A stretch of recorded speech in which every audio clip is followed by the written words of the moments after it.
تو یہ ہے مجرم علماء. اور میں یہ جب علماء کرائم کہتا ہوں بعض لوگوں کو بڑا غصہ آتا ہے, کہتے ہیں جناب آپ دیکھیں اتنی سخت لینگویج استعمال کر رہے ہیں. میں نے کہا جی میں اس سے ہلکی لینگویج استعمال کر لیتا ہوں قرآن و سنت کی دلائل کی روشنی میں.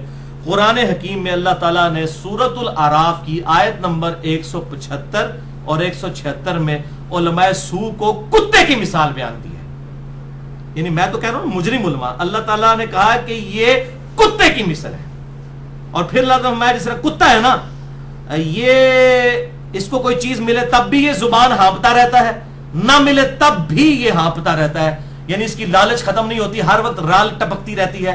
جو دنیا پرست لوگ ہیں, اور یہ پرٹیکولرلی جو ہے المستدرک للحاکم میں انٹرنیشنل نمبر کے مطابق 3258 نمبر حدیث ہے صحیح سند کے ساتھ کہ بلعام بن بعورہ ایک یہودی عالم تھا, اس کے بارے میں یہ آیات نازل ہوئی کہ وہ بہت بڑا اہل علم تھا لیکن پھر وہ دنیا کا کتا بن گیا. اللہ تعالیٰ ماتا ہے وہ دنیا کے اندر مبتلا ہو گیا. اور آج بھی ہمارے علماء کی سیریز یہی ہے, دنیا کما رہے ہیں اس دین کے ذریعے, دین بیچ کے دنیا کما رہے ہیں. مرضی کے فتوے آپ ان سے لے لیں, اور تنخواہ 10,000 ہوتی ہے, مسجد کی طرف سے گاڑیوں میں وہ پھر رہے ہوتے ہیں. ان سے پوچھیں کہاں سے آ رہی ہیں, کہتے ہیں اللہ کا بڑا فضل ہے.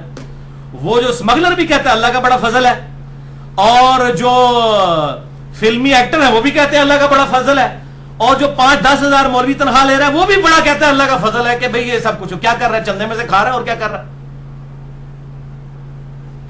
آپ کے مال میں سے کھا رہا ہے تو کہہ رہا ہے اللہ کا بڑا فضل ہے. تو دنیا داری میں یہ لوگ بھی پڑ گئے ہیں. تو اللہ تعالیٰ فرماتا ہے کہ یہ کتے کی مثال ہے. اور یہ یقین کرے پنجابی میں یہ جو محاورہ ہے نا, میں کہتا ہوں بالکل فٹ ان ہوتا ہے ان کے اوپر. پنجابی میں ایک محاورہ ہے کتی چورا نہ رلی ہے, یہ سنا ہوا ہے آپ نے؟ اس کا کیا مطلب ہے؟ کتا گھر کی حفاظت کے لیے رکھا جاتا ہے نا, اور اگر کتا ہی چوروں کے ساتھ مل کے یہ بتانا شروع کر دے کہ جی اس کا فلاں قیمتی سامان فلاں جگہ رکھا ہوا ہے, تو اس کو پنجابی میں کہتے ہیں کتی چورا نہ رلی ہوئی ہے. یعنی کتا جو ہے وہ بجائے حفاظت کرنے کے چوروں کے ساتھ مل گیا ہے. دین کی حفاظت کی ذمہ داری کس کے اوپر ہے؟ علماء کے اوپر. آن دا فیس آف ارتھ اللہ تعالیٰ نے ان کو اپنا نائب بنایا نا, خلیفۃ اللہ ہی تو کہتے ہیں نا, اسی خلیفہ میں اللہ دے, بس خالی ٹائٹل لایا ہوا ہے نا. تو جب یہ لوگ دین کا بیڑا غرق کریں گے تو یہ ان کی مثال یہ کیوں دیکھیں, یہ مسلمانوں کو کہہ رہے ہیں کہ کتاب و سنت ڈائریکٹ نہ پڑھو ورنہ گمراہ ہو جاؤ گے. کہتے ہیں کہ نہیں؟ بخاری شریف ڈائریکٹ نہ پڑھو, قرآن خود نہ پڑھو, بلکہ یہ بھی اجازت نہیں دیں گے کہ اپنے مکتب فکر کا ترجمہ قرآن کا یا حدیث کا پڑھ لو. تو جو شخص مسلمانوں کو یہ کہہ رہا ہے کہ مسلمانوں اپنا قرآن مت پڑھو, اپنی حدیث مت پڑھو, تم گمراہ ہو جاؤ گے, تو میں کیوں نہ کہوں کہ کتی چورا نہ رلی ہے. اس سے بڑا اور کیا ان کے اوپر محاورہ بولا جائے؟ یہ خود دشمن بنے ہوئے, کوئی کافر نہیں آپ کو کہہ رہا قرآن و حدیث ڈائریکٹ نہ پڑھو گمراہ ہو جاؤ گے. ان کو تو ہدایت مل رہی ہے. کتنی تیزی سے اسلام پھیل رہا ہے. گورا انگریزی میں ترجمہ پڑھ کے مسلمان ہو رہا ہے. یہاں کلنٹن 2007 میں پاکستان آئے, انہوں نے جیو کو انٹرویو دیتے ہوئے امریکن پریزیڈنٹ نے کہا اسلام از دا فاسٹسٹ گروئنگ ریلیجن ان امریکہ. امریکہ میں سب سے تیزی سے پھیلنے والا دین اسلام ہے. یہ میں کو اپنی بات نہیں کر رہا, یہ آن ویڈیو ریکارڈنگ موجود ہے. اور یہاں پہ کہہ رہے ہیں قرآن حدیث ڈائریکٹ نہ پڑھو. اور گورا پلید, پوری زندگی اس نے پلیدی میں گزاری, اس نے قرآن کا انگریزی میں ترجمہ پڑھا, مسلمان ہو گیا. ادھر مولوی کہتا ہے قرآن میں ترجمہ نہ پڑھو, بخاری نہ پڑھو, گمراہ کیوں ہو جاؤ گے؟ کیونکہ اس کے جو عقیدے ہیں نا وہ اس کے خلاف ہیں. تو وہ ہم تو ڈوبے ہیں سنم, تمہیں بھی لے ڈوبیں گے. وہ تو خود ڈوبے ہوئے ہیں, وہ آپ کو بھی لے کے ڈوبیں گے. تو میں پھر بولا نا کہ نہ بولا کہ کتی چورا نہ رلی ہے. بالکل یہ دین کی حفاظت کے لیے تھے, اور یہ مسلمانوں کو مشورے دے رہے ہیں قرآن و حدیث نہ پڑھو. یہ اتنے بڑے مجرم ہیں, اور اللہ تعالیٰ نے بالکل صحیح مثال ان کے لیے بیان کی ہے.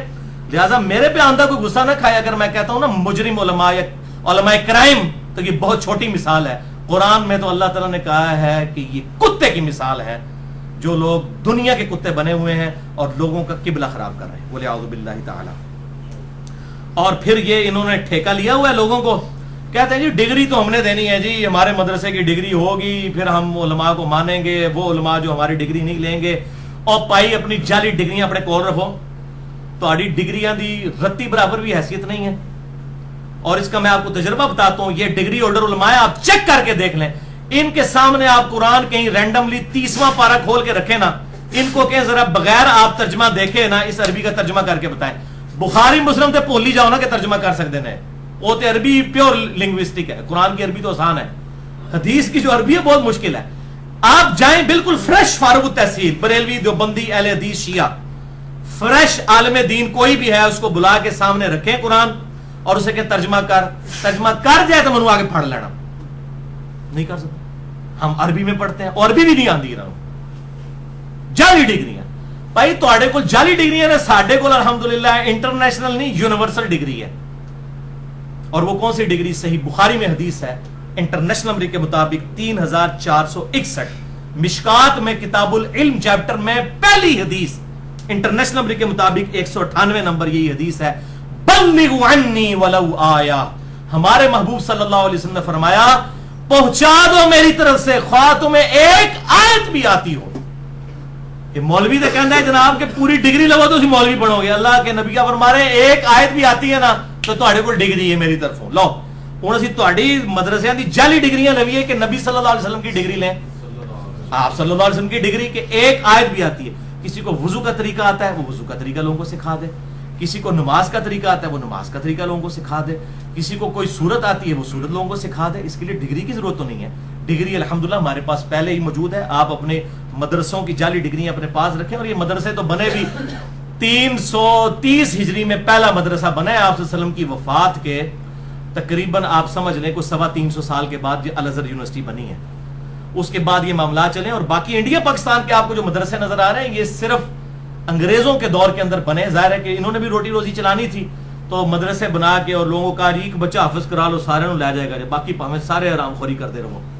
تو انہوں نے مدرسے بنا کے, میں یہ چیلنج کرتا ہوں کہ یہ حفظ قرآن کا مدرسہ مجھے کسی صحابی تابعی تبع تابعی پہلے 500 سال میں سے ثابت کرے کہ حفظ قرآن کے کبھی مدرسے بنے ہوئے ہوں. اس وقت تو علم دین سکھایا جاتا تھا. یہ حفظ قرآن اور یہ طوطے بنا بنا کے جو نکال رہے ہیں اور قرآن کا ایک لفظ نہیں ان کو آتا, صرف وہ قرآن عربی بولتے ہیں. یہ مدرسے تو کبھی بھی اللہ تعالیٰ کے نبی صلی اللہ علیہ وسلم نے صحابہ تابعین تبع تابعین نے نہیں بنائے. یہ بالکل انگریزوں کی پیداوار ہے مدرسے. صرف کیوں یہ مدرسے ہوں گے تو آپ ان کو چندے اور کھالے دیں گے. آج یہ مدرسے ختم ہو جائیں ان کی روٹی روزی بند ہو جائے گی. انہوں نے ہنر تو سیکھا کوئی نہیں ہے. تو انہوں نے حفظ قرآن کے مدرسے بنائے. ان سے پوچھیں کہ یہ کس سنت کے اوپر آپ عمل کر رہے ہیں؟ حفظ قرآن کے نبی صلی اللہ علیہ وسلم صحابہ تابعین تبع تابعین نے مدرسے بنائے تھے کہ آپ لوگوں کو دڑ دڑ حافظ قرآن بنائے. اور بھائی عالم قرآن بناؤ, ان کو حافظ قرآن کیوں بنا رہے ہو؟ جس کا شوق ہے وہ خود حفظ کرے گا. صحابہ کرام اپنے شوق سے کرتے تھے اور وہ رزلٹ یہ نکلتا ہے کہ وہ حفظ کر کے نکلتے ہیں. پھر جیسے ہی دنیا میں ایکسپوز ہوتے ہیں تو سب تو بڑا شیطان حافظ قرآن بنتا جاتا ہے. بالکل تسی چیک کر لیو 1000 نکلے نا کوئی ایک بندے کا پتر ہوگا جے بیچے. باقی کیا ہوتا ہے پھر جیسے ہی تراویحوں کا وقت آتا ہے تو وہ بھی اس کو بھی پتا کہ اب میں نے مال کمانا ہے تو تراویحوں کا وقت آتا ہے وہ تھوڑی تھوڑی شیپ بڑھانا شروع کر دیتا ہے. پھر تراویح پڑھا کے پھر عید رات پھر منا دیتا ہے. پیسے اکٹھے کیتے اپنے تراویح پڑھا کے بھی پیسے ہی لے. بھئی یہ سارا جو جامعہ ترمذی میں صحیح حدیث ہے کہ ہر امت کا کوئی نہ کوئی فتنہ ہے اور میری امت کا فتنہ مال ہے. تو مال کا ہی تو فتنہ ہی سارا. یہ سارے کا سارا سسٹم جو ہے کولیپس کر جائے گا ان کا اگر یہ آپ بیچ میں سے ایک وہ جیسے ایک آپ ستون کھینچ رہے ہیں نا پوری عمارت ڈھام سے نکل جائے گی. ان کی روٹی روزی بند ہو جائے گی. آپ ان سے یہ مدرسوں والا سسٹم ان کو کہیں چھوڑیں, فیس باللہ پڑھائیں. بیچ رہے ہیں آپ اللہ کی آیات کو, پیسے لے کے پڑھا رہے ہیں, فیس باللہ پڑھائیں. الحمدللہ ہم بھی درس قرآن کرتے ہیں, کتنی جگہوں پہ جا کے دعوت دیتے ہیں. 1 روپیہ کیا آنے جانے کا کبھی کرایہ تک بھی کسی سے, گاڑی بھی لوگ بھجواتے کبھی نہیں لی ہے, اپنی جیب سے الحمدللہ کر کے جاتے ہیں. اللہ سے اجر لینا ہے. نماز تو میں نے ویسے بھی پڑھانی ہے, پڑھنی ہے. اگر میں کہیں پڑھاؤں نہ تب بھی میں نے اپنی تو پڑھنی ہے. تو میں نمازیں بیچوں کہ امام مسجد جا کے تنخواہ لے کے جی مجھے تنخواہ دے, میں نے آپ کو 5 نمازیں پڑھائی ہیں. اور بھائی تجھے نہ بھی پڑھانی پڑتی, تو نے اپنی تو پڑھنی تھی نا, تو نماز تو نہ بیچ. صحیح مسلم میں حدیث ہے کسی شخص کے لیے جائز نہیں کہ وہ اذان کی اجرت لے. صحیح مسلم میں حدیث ہے اذان کی اجرت نہیں لے سکتا. کیوں؟ اللہ کے لیے وہ بلا رہا ہے. حالانکہ اذان دینا ہر بندے پہ فرض نہیں ہے لیکن نماز تو ہر بندے پہ فرض ہے. اور بھائی جو ہر بندے پہ فرض نہیں اس کی اجرت نہیں آپ لے سکتے. تو جو آپ پہ فرض ہے کہ آپ امام مسجد نہ بھی ہوتے تب بھی آپ نے 5 نمازیں جماعت سے پڑھنی تھی, تو اب آپ مسلح پہ چڑھ گئے تو پیسے مانگ رہے ہیں. اچھا جی اسی وہ ٹائم دے پیسے لینے. آپ دیکھو کیسے کیسے بیچ میں پخے نکالیے, ٹائم دے پیسے لینے. تو ویسے بغیر ٹائم دے نماز پڑھی دی ہے, نماز پڑھنے میں ٹائم نہیں لگتا. عجیب لیم ایکسکیوزز وہ جس طرح اصحاب سبت نے وہ گھڑے ہوئے تھے اس طرح کی خرابیاں بخاری اور مسلم حدیث ہے. میری امت میں وہی خرابیاں آئیں گی جو اگلے لوگوں میں پیدا ہوئی تھی. قدم با قدم بالش بار بالش تم بھی ان لوگوں کی راہ پر چل پڑو گے, حتیٰ کہ ان میں سے اگر کوئی گوہ کے سراغ میں داخل ہوا تم بھی یہی کام کرو گے. تو صحابہ کرام علیہم رضوان نے پوچھا کیا ان اگلے لوگوں سے مراد یہود و نصارہ ہیں؟ آپ نے فرمایا اگر وہ لوگ مراد نہیں تو پھر کون سے لوگ مراد ہیں؟ یہ حدیث بخاری اور مسلم دونوں میں موجود ہے. ولیعوذ باللہ تعالی, اللہ تعالیٰ سے دعا ہے کہ اس دن سے پہلے پہلے کہ ہمارا سورس آف انکم دین بن جائے. اللہ تعالی ہمیں ایمان و عافیت کے ساتھ مدینہ شریف میں موت, بقیہ غرقت میں مدفن اور جنت الفردوس میں اپنے محبوب صلی اللہ علیہ وسلم کا پڑوس عطا فرمائے, آمین. اچھا, اب یہ آئے جب آپ حدیث پیش کرتے ہیں نا بخاری کی 3461 کہ بلغوا عنی ولو آیا, پہنچا دو میری طرف سے خواہ ایک آیت ہی کیوں نہ ہو. یہ جو حدیث ہے نا, یہ حدیث ان کے گلے کا کانٹا ہے مولویوں کا, نہ تھوک سکتے ہیں نہ نگل سکتے ہیں. اگر نگل لیں تو ہمارے بات کے ساتھ ایگری کر جائیں, تھوک اس لیے نہیں سکتے کہ بخاری میں آئی ہوئی ہے, کیسے انکار کریں, حدیث تو ہے. تو اب یہ اس کا نا درمیان کا راستہ بیچ میں نا وہ اشکالات پیدا کرتے ہیں, وہ 3 اشکال پیدا کرتے ہیں. میں وہ بیان کر کے ان کے جواب بھی دے کے نا, یہ میرے پہ ادھار تھا کہ میں یہ ویڈیو میں ریکارڈنگ کرواؤں. انشاءاللہ یہ پھر قیامت تک کے لیے ایک لٹکتی ہوئی تلوار یہ والا پورشن ان کے لیے بن جائے گا انشاءاللہ تعالی. پہلا اشکال ان کا سنے کیا ہے, وہ کہتے ہیں جی سورۃ الانبیاء کی آیت نمبر ہے 7, فَاسْأَلُوا أَهْلَ الذِّكْرِ إِن كُنتُمْ لَا تَعْلَمُونَ, کہ اگر تمہیں علم نہیں ہے تو تم اہل علم سے جا کر پوچھو. تو ظاہر ہے کہ ہم نہیں لوگوں کو مسئلے بتانے ہیں, کسی ڈاکٹر نے, انجینئر نے, کسی ایڈوکیٹ نے, کسی فلاں ٹمکان نے تو نہیں بتانے تھے, مولویوں نے دسنے نے. دیکھو نا قرآن چاہے فَاسْأَلُوا أَهْلَ الذِّكْرِ إِن كُنتُمْ لَا تَعْلَمُونَ, بھائی اس میں تو ترجمہ یہ ہے کہ اگر تمہیں علم نہیں تو اہل علم سے پوچھو. اس میں کہاں لکھا ہے کہ مولوی سے جا کے پوچھو؟ اچھا, اگر کہتا ہے یہ مولوی کی شان میں ہے تو ہم کہتے ہیں قرآن حکیم میں 1000 آیات سائنٹیفک فیکٹس کے اوپر ہیں, جیولوجی کی فیلڈ سے ریلیٹڈ, ایمبریولوجی کی فیلڈ سے ریلیٹڈ, ایسٹرونومی کی فیلڈ سے ریلیٹڈ, باٹنی کی فیلڈ سے ریلیٹڈ. اچھا جی, کیڑا مولوی ہے منو سمجھاوے جیولوجی کیا ہوتی ہے, پہاڑوں کا سٹیبلائزنگ ایفیکٹ کیا ہوتا ہے, ٹیکٹونک پلیٹس کیا ہوتی ہیں, اور یہ کیڑا مولوی صاحب ہے کیا ہو رہا, انہوں تو ٹیکٹونک کے سپیلنگ بھی نہیں آندے ہوں گے.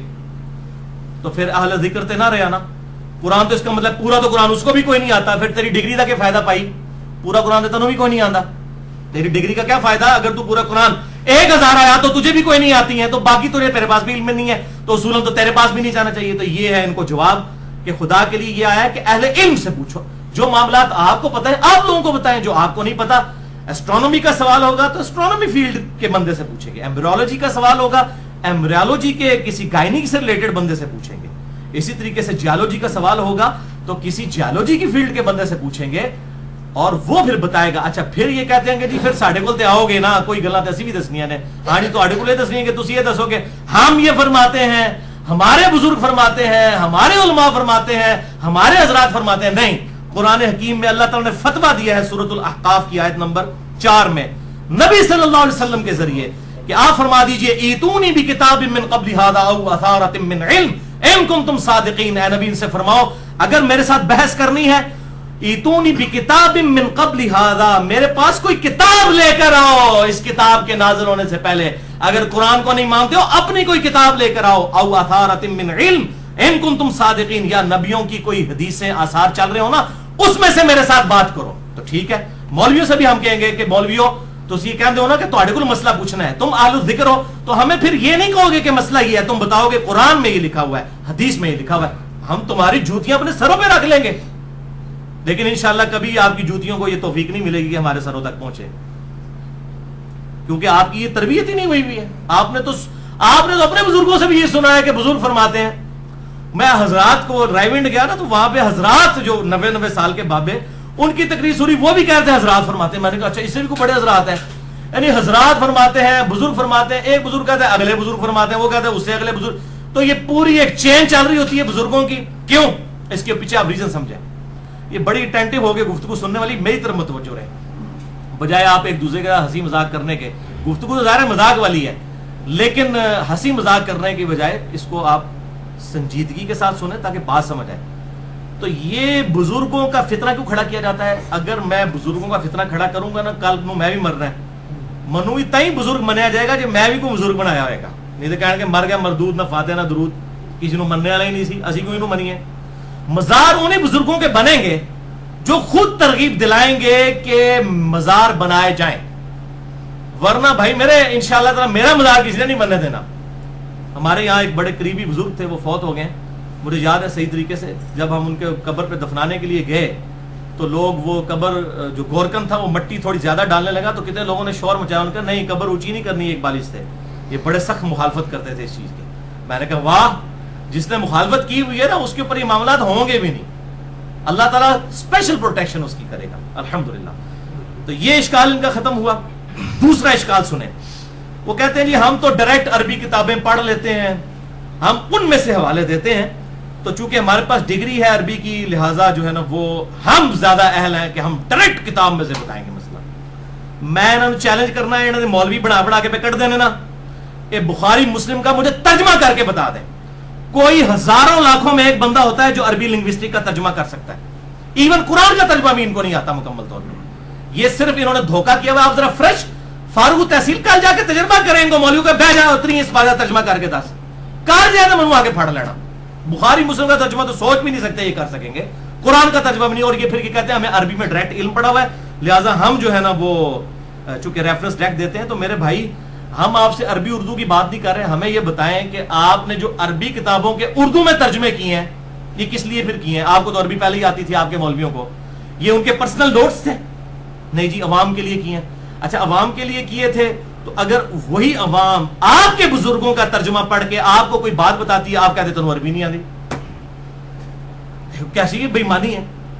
یعنی کوئی ایک بات کے اوپر نہیں ٹکتے ہیں کہ اگر آپ کے علماء نے ترجمے کیے تھے عوام کے لیے, ویسے عوام کے لیے اگر انہوں نے کیا ہوتا تو مال نہ کما رہے ہوتے, وہ بھی بیچتے ہیں. یہ بخاری کے ترجمے قرآن کے ترجمے بیچتے ہیں, ان کو کاپی رائٹس ہوتے ہیں. جس نے ترجمہ کیا ہوتا ہے نا مرتے دم تک اس کو اس میں سے رائلٹی ملتی ہے.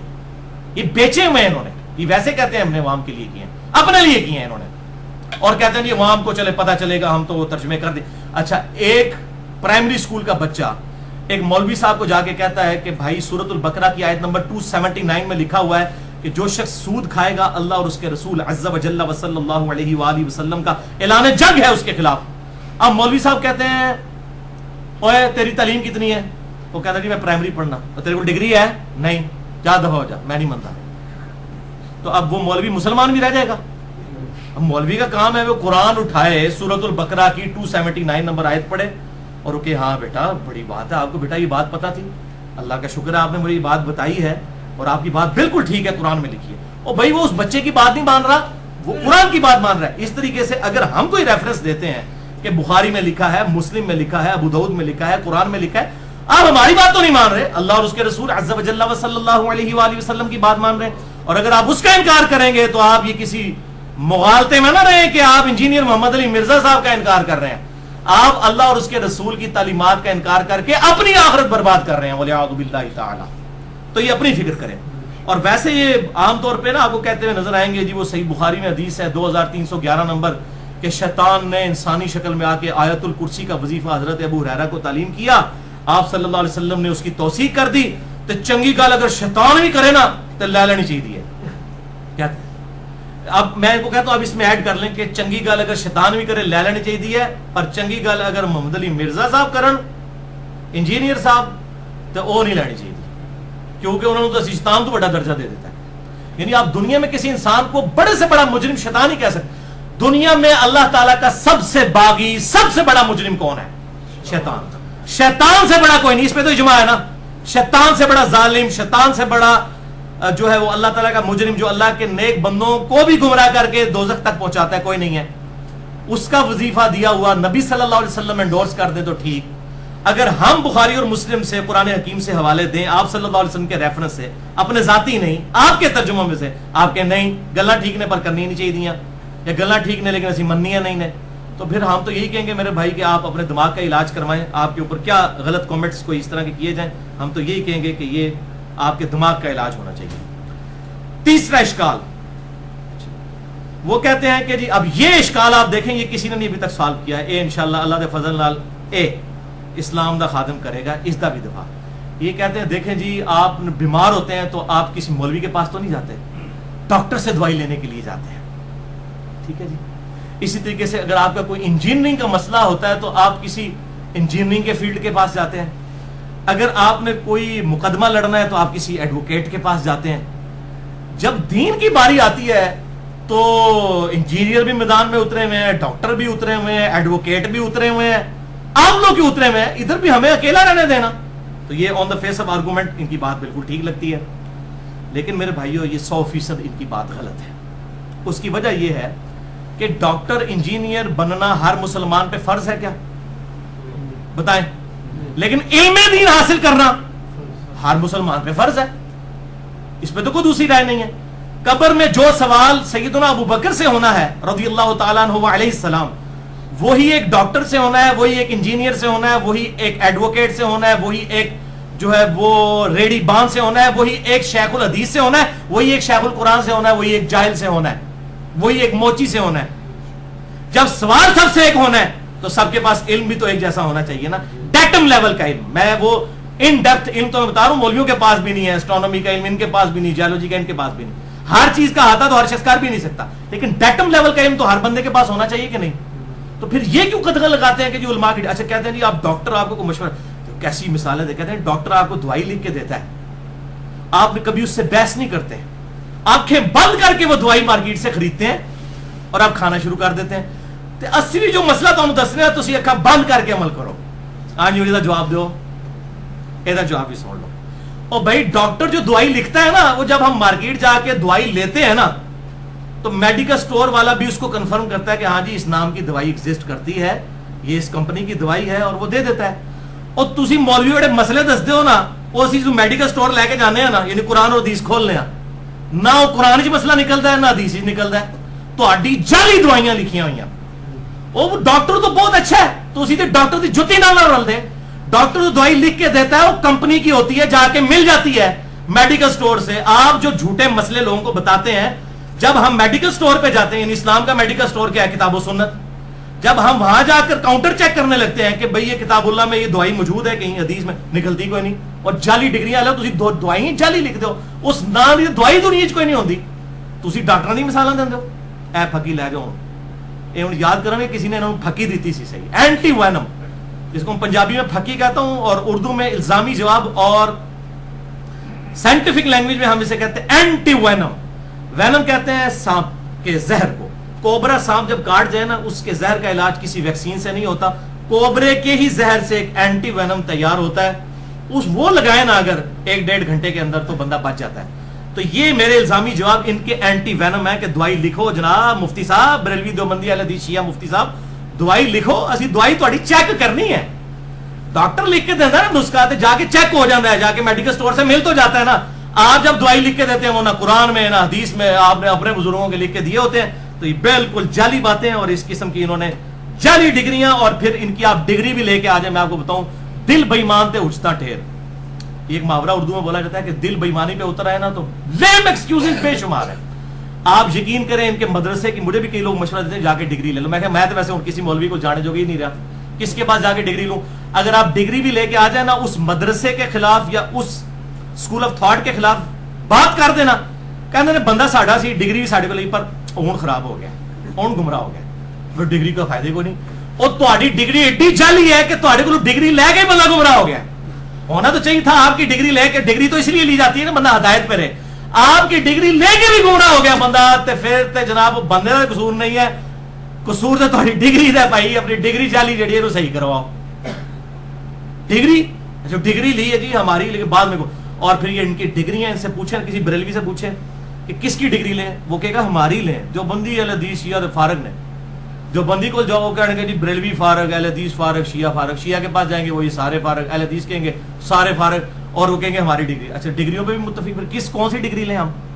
بھائی ہمارے پاس ڈگری ہے صحیح بخاری 3461، بلغوا عنی ولو آیا. اپنی جعلی ڈگریاں بڑے کول کھو کھاتے چ پاؤ انہاں ڈگریاں نو، خدا دا ناجے علم لوگوں کو بتائیں. آپ ڈگریوں کی بات نہ کریں، علم کی بات کریں. ڈگری دکھاؤ، ڈگری دکھاؤ، بس ڈگریوں کا رٹا لگایا ہوا ہے انہوں نے. اچھا آپ پھر آپ دیکھیں ڈگری ان کی آپ لے کے آ جائیں، اس کے بعد ان کے خلاف بات کریں، ان کے فتوے بھگتیں، اس کو بھی چھوڑ دیں. آپ ان سے یہ پوچھئے کہ جن علماء نے ڈگری لی ہوئی ہے ان کے کردار میں کتنی نکھار آیا ہے.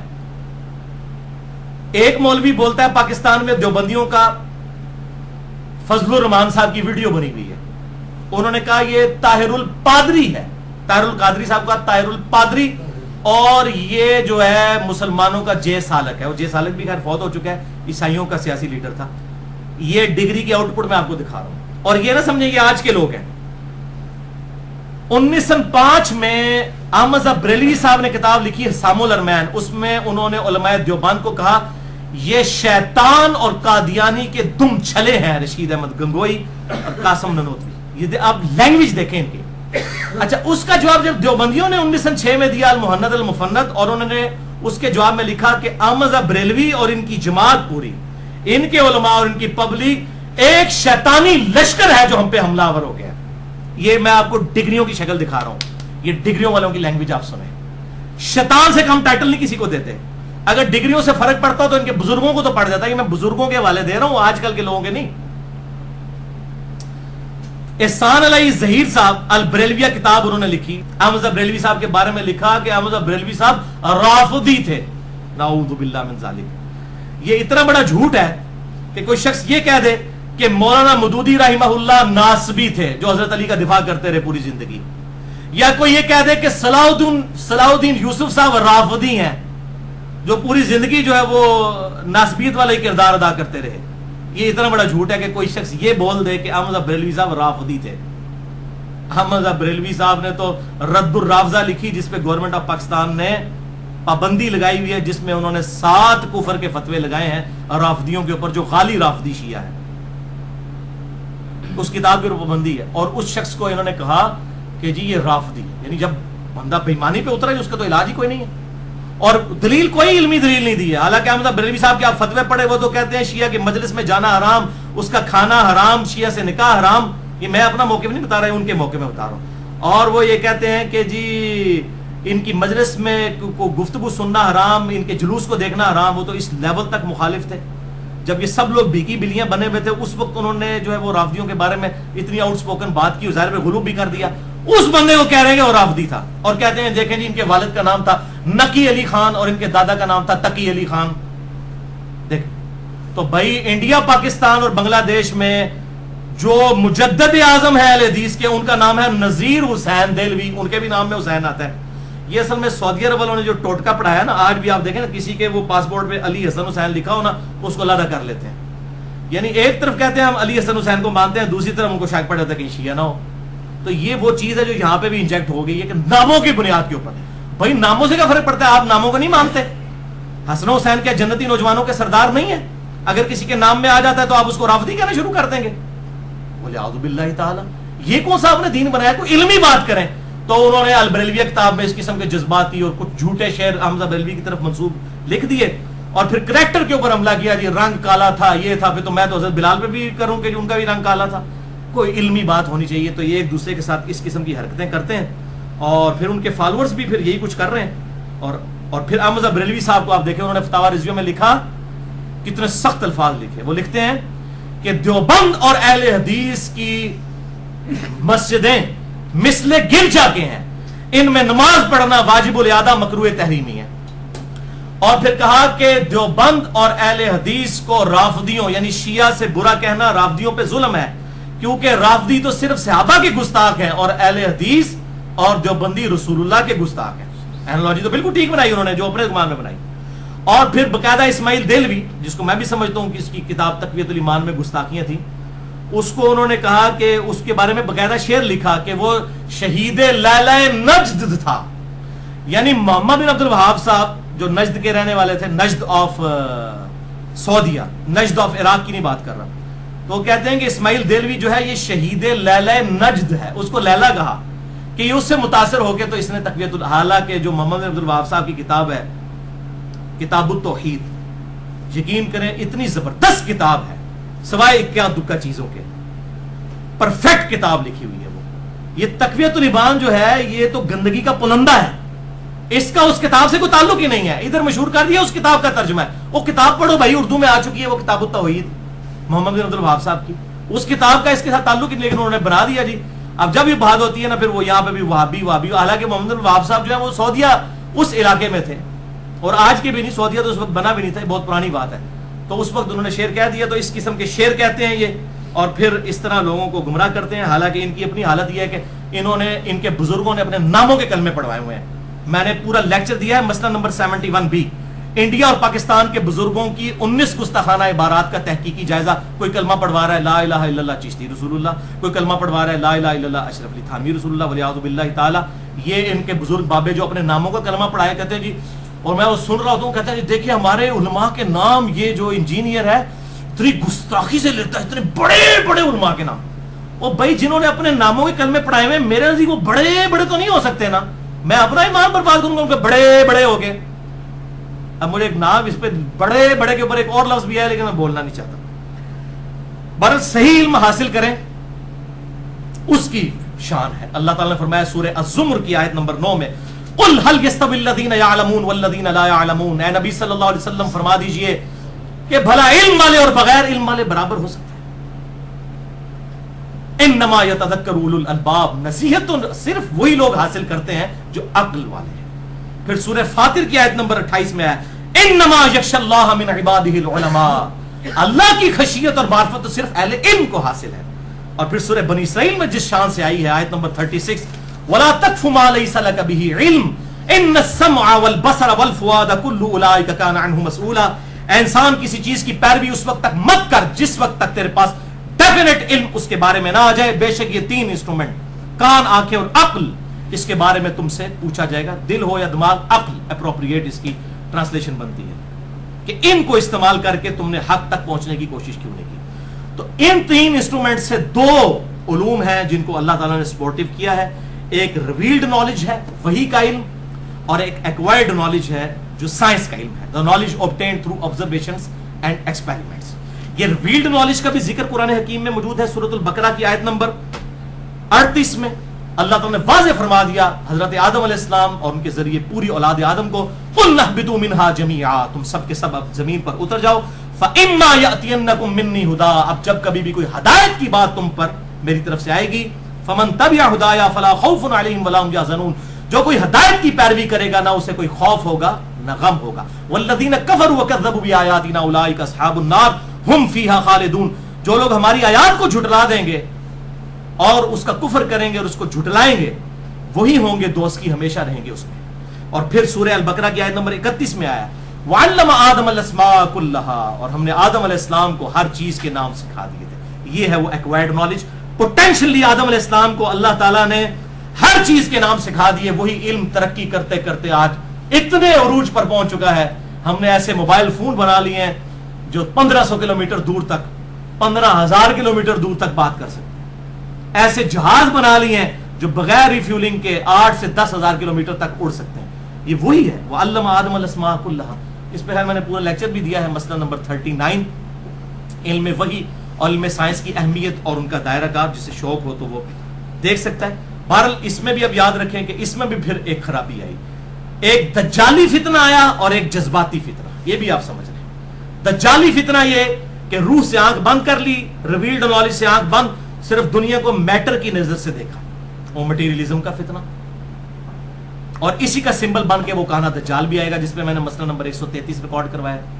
اور دوسری طرف مولویوں نے کیا کیا, سائنس سے آنکھ بند کر لی, صرف ایک ریویلڈ نالج کو دیکھا اور انہوں نے سائنس کو سمجھا ایکوائرڈ نالج شاید اسلام کے خلاف ہے, اور اس کی وجہ سے لوگ ڈینائل آف گاڈ پہ چلے گئے.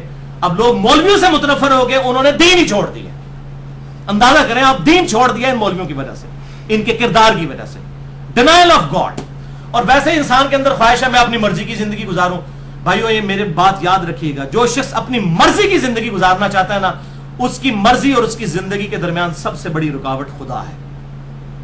جو خدا کو مانتا ہے وہ پھر خدا کی مرضی کی زندگی گزارے گا, اپنی مرضی کی نہیں. تو ظاہر وہ کہتے ہیں نہیں خدا کو نکالو, ڈینائل آف گاڈ شروع ہوگی. حتیٰ کہ ہمارے ملکوں کے اندر بھی اس بدبخت کی کتاب رچرڈ ڈاکنز, میں اس کو کہتا ہوں, ویسے تو لفظ انگلش میں ہے ڈاکنز, لیکن میں اس کو ڈونکز, وہ ڈونکی کی وجہ سے کہتا ہوں, اس گدھے کی, رچرڈ ڈاکنز کی کتاب دا گاڈ ڈیلوژن.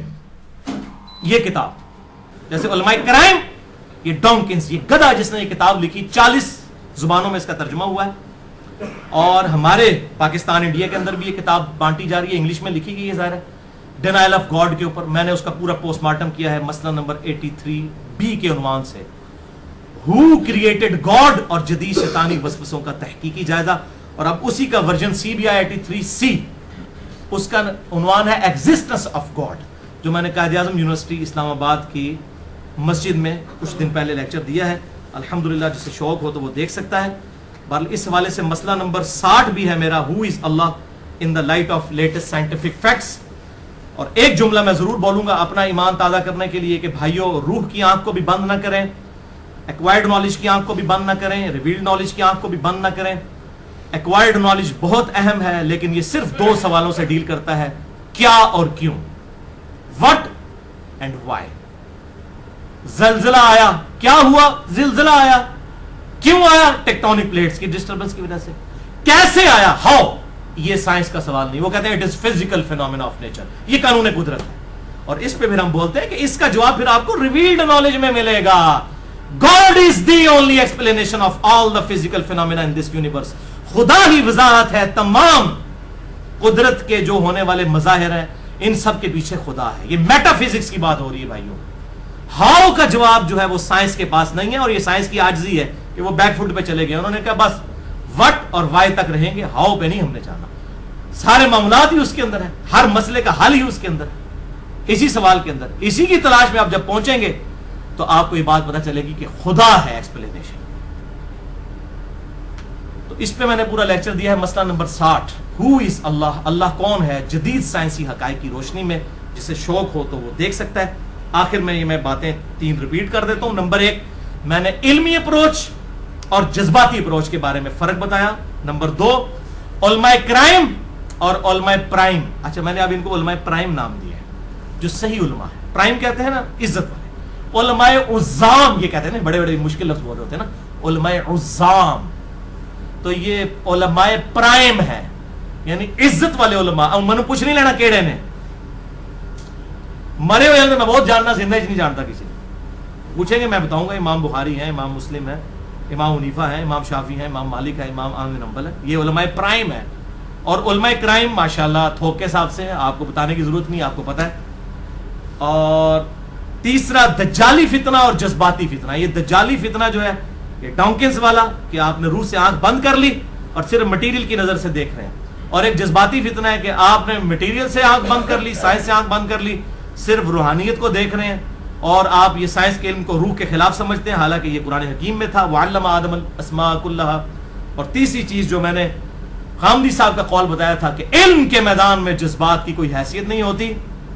اور اس کا انورس میں نے کیا ہے، وائس ورسا، کہ جذبات کے اس اندھے اور منحوس میدان کے اندر علم کی رتی کے برابر بھی حیثیت نہیں ہوتی. یہ لوگ مانتے ہی نہیں علم کو، صرف جذبات کے اوپر چلتے ہیں. اللہ تعالیٰ سے دعا ہے جو حق بات میں نے کہی اللہ تعالیٰ ہمارے دلوں میں راسخ فرمائے.